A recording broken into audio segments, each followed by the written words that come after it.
A notícia chegou como um raio em um céu aparentemente tranquilo. A China anunciou que passaria a oferecer tarifa zero para 53 países, eliminando barreiras comerciais que antes limitavam o acesso ao seu mercado interno. O anúncio não foi apenas econômico, foi político, foi estratégico e, principalmente, um recado claro ao mundo. Pequim não está apenas participando do jogo global, está reescrevendo as regras. Nas bolsas de valores, o impacto foi imediato. Analistas começaram a recalcular previsões. Investidores questionavam se deveriam diversificar portfólios e governos corriam para entender como a medida afetaria seus próprios mercados. Não era apenas uma mudança técnica em planilhas, era o início de um novo ciclo de dependência internacional. Enquanto isso, nos Estados Unidos, os primeiros sinais de preocupação surgiam em relatórios internos. Afinal, não era só sobre abrir comércio, mas sobre consolidar a China como epicentro da economia mundial, capaz de atrair países em busca de oportunidades, especialmente aqueles que já se sentiam marginalizados pela política protecionista de Washington. Se a guerra comercial havia sido o primeiro embate, este era o segundo capítulo de um conflito silencioso, a Guerra das Tarifas Zero. Capítulo 2. Ao analisar a lista de beneficiados pela medida chinesa, ficava claro que não se tratava de generosidade aleatória. Os 53 países contemplados representavam pontos-chave em 3 continentes: Ásia, África e América Latina. Pequim havia desenhado um mapa de influência. Muitos desses países eram produtores de commodities essenciais, como petróleo, soja, minério de ferro e cobre. Outros eram consumidores em potencial de tecnologia chinesa, especialmente telecomunicações e energia limpa. Essa seleção reforçava o projeto chinês de estabelecer uma nova rota comercial, mais ampla que a tradicional nova rota da seda. Para essas nações, a proposta soava quase irresistível: acesso sem barreiras a um mercado bilionário em troca de maior proximidade diplomática. Já para Washington, o quadro era perturbador. A América Latina, por exemplo, historicamente vista como quintal do Sinope-Ariwa, agora estava sendo cortejada pela China em condições muito mais vantajosas. Era a velha disputa por influência global, mas com ferramentas diferentes. Enquanto os Estados Unidos ofereciam condicionantes, a China oferecia livre comércio. Nos corredores diplomáticos, a medida chinesa começou a ser chamada de a ofensiva do abraço econômico.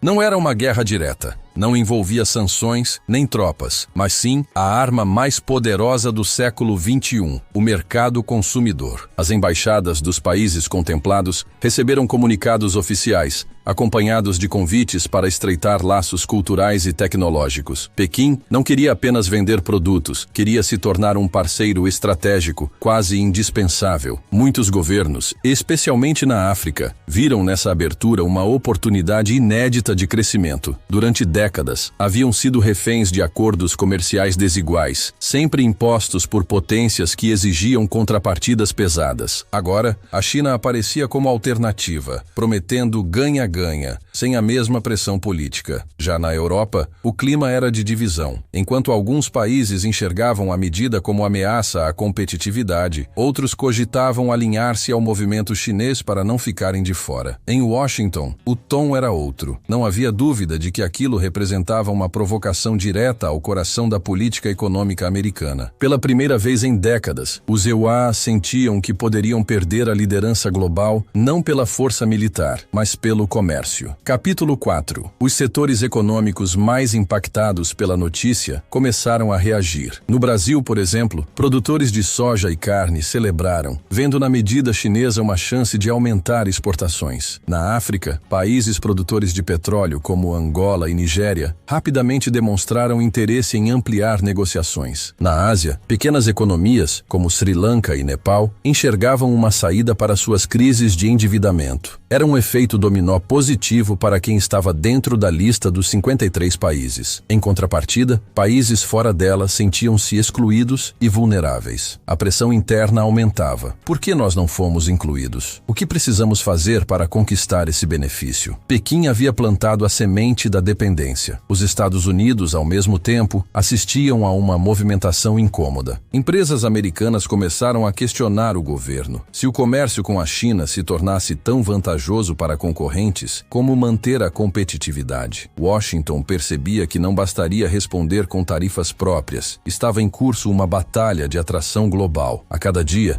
ficava mais claro que o centro de gravidade da economia mundial estava migrando para Pequim. Capítulo 5. O impacto da medida chinesa não se limitava à economia. Havia uma dimensão política silenciosa, mas igualmente poderosa. Ao oferecer tarifa zero a países emergentes e em desenvolvimento, a China conquistava algo que os economistas lutavam há décadas para manter: lealdade diplomática. Em votações na ONU, por exemplo, Pequim poderia contar com o apoio de vários desses países, que veriam vantagem em alinhar-se ao parceiro que lhes oferecia benefícios concretos. Essa nova rede de alianças aumentava o isolamento americano em determinadas pautas globais, como mudanças climáticas e regulação tecnológica. Analistas internacionais começaram a falar em uma espécie de OTAN econômica liderada pela China, formada não por tratados militares, mas por relações comerciais vantajosas. A estratégia era sofisticada. Enquanto os Escotonariuai insistiam em impor sanções a rivais, Pequim oferecia portas abertas. Era como se dissesse: enquanto eles fecham, nós abrimos.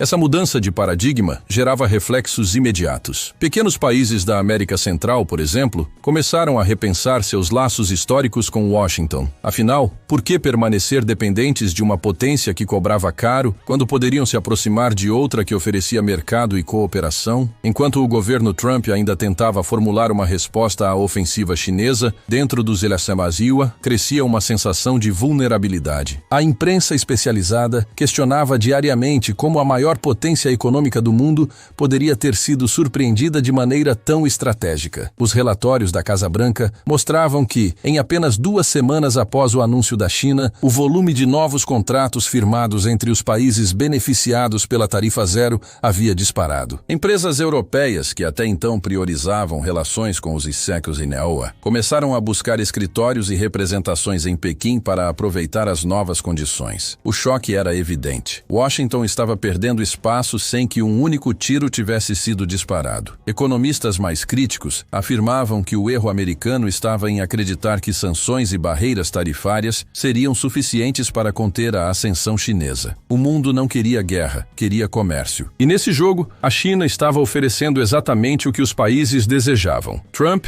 conhecido por sua retórica agressiva, se via pressionado a reagir. Mas a cada novo discurso, a China ganhava ainda mais simpatia por adotar uma postura calma e pragmática. Era o jogo do contraste, onde os Esniwa gritavam, Pequim negociava. Capítulo 7. As ruas de Pequim refletiam o otimismo que a medida despertara. Hotéis lotados de delegações comerciais, feiras internacionais sendo ampliadas e um clima de prosperidade que contrastava com a tensão em Washington. Jornais chineses exaltavam a estratégia como uma vitória não apenas econômica, mas cultural. Era a China mostrando ao mundo que estava pronta para liderar. Em Nova York, por outro lado, as bolsas de valores sentiam o impacto. Empresas exportadoras americanas viam suas margens encolherem diante da perspectiva de concorrência mais barata, entrando em dezenas de mercados globais. Grandes corporações, antes alinhadas a Trump, pressionavam por uma mudança de postura. A visão era clara: se os EUA insistissem em uma guerra comercial, poderiam acabar isolados, enquanto a China construía pontes de cooperação. Essa divisão interna fragilizava ainda mais a imagem americana. Pela primeira vez em décadas, aliados históricos dos Ilhamenserua questionavam abertamente se ainda valia a pena seguir fielmente a Washington. A tarifa zero chinesa, embora fosse apenas uma medida comercial, já começava a se transformar em um divisor de águas no equilíbrio de poder global. Capítulo 8. Entre os países beneficiados pela medida chinesa, o Brasil ocupava um lugar especial. Exportador de commodities agrícolas e minerais, via na tarifa zero uma chance de ampliar significativamente sua presença no mercado asiático. O anúncio gerou entusiasmo imediato entre produtores de café, soja e carne. As associações de exportadores estimavam que, em menos de um ano, o volume de vendas poderia crescer em até 40%. Pequim, por sua vez, tratava o Brasil como peça-chave em sua estratégia de garantir fornecimento estável de alimentos e energia. Esse novo eixo econômico aproximava ainda mais os dois países, alimentando especulações sobre acordos políticos e tecnológicos no horizonte. Em Washington, a reação era de frustração. O Brasil sempre fora considerado um parceiro estratégico dos Cinquenua na América Latina. Agora, porém, parecia inclinar-se definitivamente para o lado de Pequim. Analistas americanos viam com preocupação essa guinada, pois significava não apenas perda de mercado, mas também de influência geopolítica. A China estava conquistando corações e bolsos ao mesmo tempo, algo que os Cinquenua, focados em sanções, não conseguiam replicar. Enquanto o Brasil aproveitava a oportunidade, países africanos viam na tarifa zero um caminho para acelerar sua industrialização. Nações como Etiópia, Quênia e Nigéria passaram a exportar não apenas matéria-prima, mas também produtos manufaturados com maior valor agregado. Pequim incentivava essa transformação oferecendo crédito barato, infraestrutura e até treinamento técnico. Para os líderes africanos, era a chance de se libertar de décadas de dependência de mercados restritos. Em contrapartida, os EUAWA assistiam impotentes à expansão chinesa em um continente que consideravam estratégico. O Departamento de Estado alertava que, caso essa tendência se mantivesse, Washington perderia espaço em setores como mineração, telecomunicações e energia renovável. A narrativa de Trump de que os Cinquenua seriam capazes de sufocar a China com tarifas soava cada vez mais frágil. O que se via era exatamente o oposto. A China transformava a retaliação em oportunidade, enquanto o governo americano se via forçado a apagar incêndios internos e lidar com pressões de empresários insatisfeitos. Capítulo 10. O impacto da tarifa zero não era apenas econômico. Na prática, ela se tornava um instrumento de diplomacia silenciosa. Cada país que assinava novos contratos com Pequim estreitava laços políticos, criando uma rede de alianças que fortalecia os interesses chineses em fóruns internacionais. Em reuniões da ONU e do G20, por exemplo, já se percebia uma mudança sutil. Delegações antes alinhadas a Washington começavam a defender pautas mais próximas de Pequim. Esse efeito dominó deixava claro que a iniciativa chinesa ia muito além de simples comércio. Era um reposicionamento estratégico para desafiar a hegemonia americana sem precisar de confronto militar. Trump, incomodado, intensificava seus discursos contra a China, acusando-a de manipulação e chantagem. Mas quanto mais falava, mais isolado parecia. Países beneficiados pela tarifa zero viam os ganhos imediatos e não estavam dispostos a abrir mão deles por causa de ameaças vindas da Casa Branca. Capítulo 11. Na Europa, a reação foi mista. Enquanto alguns países buscavam rapidamente se aproximar da China para não perder espaço, outros temiam desagradar os EUAWA, que ainda eram parceiros militares fundamentais por meio da OTAN. A Alemanha, por exemplo, mostrava cautela, tentando equilibrar suas relações com Washington e Pequim. Já a Itália e a Grécia se mostravam mais abertas a acordos comerciais diretos com os chineses. Essa divisão interna fortalecia a posição de Pequim, que sabia explorar bem as diferenças entre os europeus. Ao oferecer vantagens seletivas, a China criava fissuras dentro do bloco, minando a coesão da União Europeia em relação aos subsidiários. Analistas apontavam que essa era uma das jogadas mais inteligentes do governo chinês: enfraquecer alianças americanas sem precisar atacá-las diretamente. Para Trump, o desafio crescia, pois manter a Europa alinhada tornava-se cada vez mais difícil diante das vantagens econômicas oferecidas pelo rival asiático. Capítulo 12. Nos bastidores de Wall Street, investidores avaliavam que a tarifa zero chinesa tinha potencial para redesenhar cadeias globais de suprimentos. Empresas multinacionais cogitavam transferir parte de suas operações para países beneficiados, aproveitando o acesso facilitado ao gigantesco mercado chinês. Essa movimentação colocava pressão adicional sobre os EUA, que viam risco de fuga de capital e de empregos. Enquanto isso, Pequim mantinha uma postura firme, afirmando que sua política não tinha caráter político, mas sim o objetivo de impulsionar o crescimento global. Para muitos analistas, essa era a narrativa perfeita. Enquanto os Cinquenua se mostravam agressivos, a China se apresentava como parceira. O contraste gerava resultados palpáveis. Pesquisas de opinião em vários países revelavam que a imagem imagem internacional da China estava em ascensão, enquanto a dos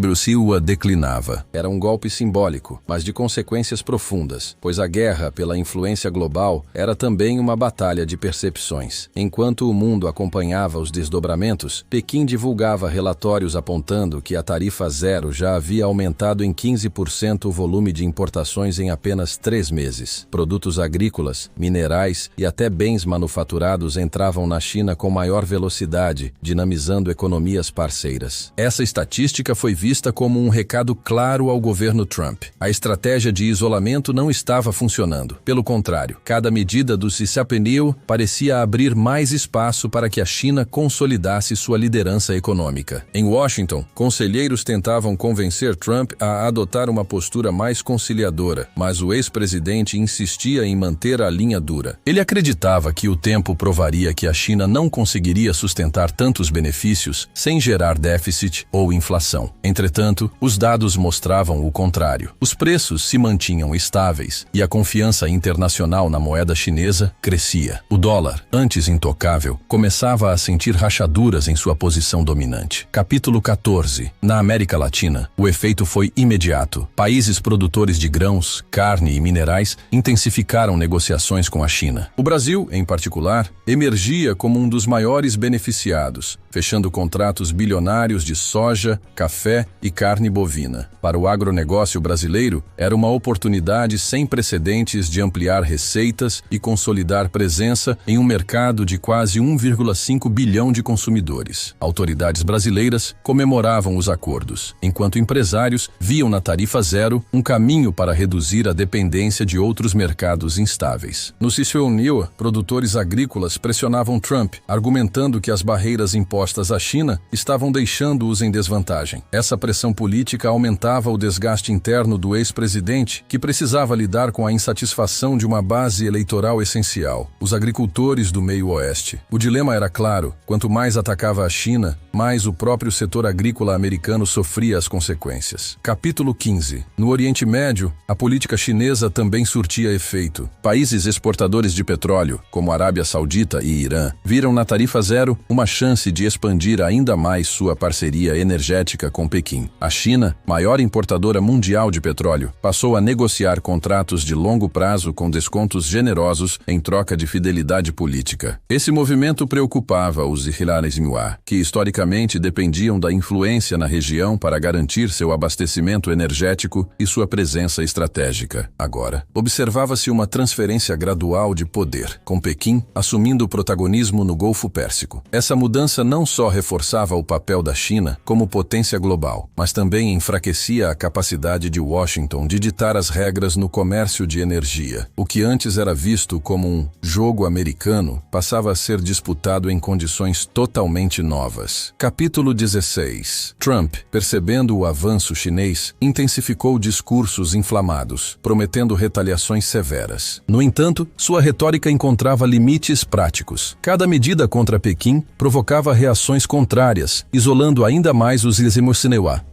Em paralelo, a China avançava com estratégias de soft power, patrocinando projetos culturais, educacionais e de saúde nos países beneficiados pela tarifa zero. Esse investimento em imagem fortalecia a ideia de que Pequim não buscava apenas comércio, mas também uma integração global mais ampla. Para os países em desenvolvimento, era difícil resistir. Além de acesso ao mercado chinês, recebiam apoio em infraestrutura e tecnologia. Trump, por outro lado, via sua imagem internacional se deteriorar, com líderes estrangeiros evitando alinhamentos explícitos, por medo de perder os benefícios oferecidos pela China. Analistas concluíam que a batalha não estava apenas na economia, mas também na construção de reputação global. Capítulo 17. Dentro dos Xilares-Miwa, a crise se intensificava. Empresas que dependiam de exportações para a China começaram a realocar suas operações para países que faziam parte do pacote da tarifa zero. Essa mudança estratégica permitia que elas continuassem acessando o mercado chinês, mas reduzia empregos dentro dos Xilares. O fenômeno alimentava críticas de opositores, que acusavam Trump de destruir a competitividade americana com sua política externa agressiva. Sindicatos relatavam fechamento fechamentos de fábricas e perda de postos de trabalho, principalmente em setores como automotivo e de tecnologia. Essa realidade aumentava a pressão sobre o governo, que precisava lidar com desemprego crescente em estados-chave. O paradoxo era evidente. Ao tentar enfraquecer a China, os EUA acabavam enfraquecendo a si mesmos. Economistas alertavam que, sem uma mudança de rota, o país poderia perder ainda mais espaço na geopolítica econômica global. Capítulo 18. Enquanto isso, Pequim avançava na consolidação do yuan digital como alternativa ao dólar em transações internacionais. A tarifa zero vinha acompanhada de incentivos para que países parceiros utilizassem a moeda chinesa em seus contratos. Essa medida aumentava ainda mais a preocupação em Washington, pois significava uma ameaça direta ao domínio do dólar. Vários bancos centrais começaram a criar reservas em yuan, reduzindo gradualmente a dependência da moeda americana. Para os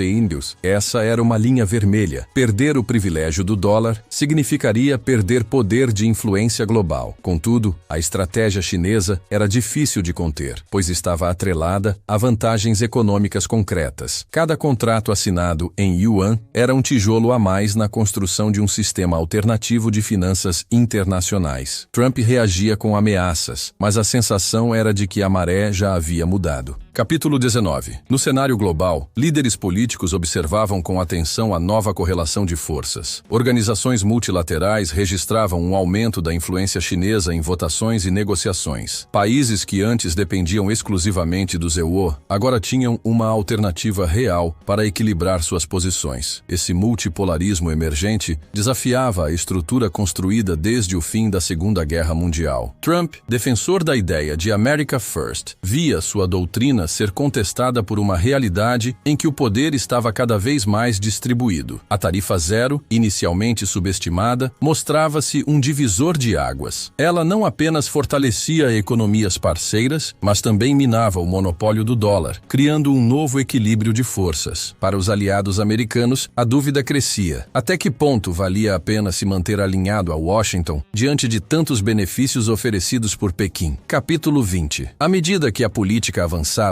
especialistas previam que os próximos anos seriam decisivos para definir o futuro da ordem mundial. Se os PQA não encontrassem uma estratégia eficiente, poderiam perder sua posição de liderança de forma irreversível. Enquanto isso, a China se mostrava paciente e pragmática, ampliando sua influência passo a passo, sem necessidade de confrontos diretos. Trump continuava a acusar Pequim de manipulação e trapaça, mas seu discurso soava cada vez mais isolado no cenário internacional. O mapa geopolítico estava mudando diante dos olhos do mundo. Novas rotas comerciais, novos aliados, novas moedas em circulação. A tarifa zero para 53 países era apenas o início de um movimento muito maior, que colocava em xeque décadas de hegemonia americana. Para muitos, era o sinal claro de que o século XXI seria marcado pela ascensão definitiva da China.